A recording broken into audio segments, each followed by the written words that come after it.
મેઘરજ નગરમાં ગણેશ વિસર્જનને લઈને પોલીસ તંત્ર સજ્જ।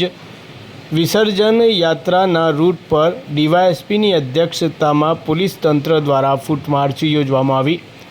આજરોજ તારીખ 17 સપ્ટેમ્બર સવારે 11થી 12 કલાકના અરસામાં મેઘરજ નગરના ગણપતિ વિસર્જન યાત્રાના રૂટ પર પોલીસ તંત્ર દ્વારા ફૂટ માર્ચ યોજવામાં આવી હતી। ડીવાયએસપીની અધ્યક્ષતામાં યોજાયેલી આ ફૂટ માર્ચમાં મોટી સંખ્યામાં પોલીસ કર્મચારીઓ તેમજ પોલીસ અધિકારીઓ જોડાયા હતા। ઉલ્લેખનીય છે કે ગણેશ વિસર્જન યાત્રાને લઈને પોલીસ દ્વારા ચાક ચોબંધ બંદોબસ્ત કરવામાં આવ્યો છે, ત્યારે કોઈ અનિચ્છનીય ઘટના ન ઘટે અને શાંતિપૂર્ણ રીતે ગણેશ વિસર્જન યાત્રા સમાપ્ત થાય તે હેતુથી પોલીસ તંત્ર દ્વારા ગણેશ વિસર્જન યાત્રાના રૂટ પર ફૂટ માર્ચ યોજવામાં આવી હતી, જેમાં ડીવાયએસપી, પીઆઈ, પોલીસ કોન્સ્ટેબલ તેમજ પીએસઆઈ સહિતનો મોટો પોલીસ કાફલો આ ફૂટ માર્ચમાં જોડાયો હતો।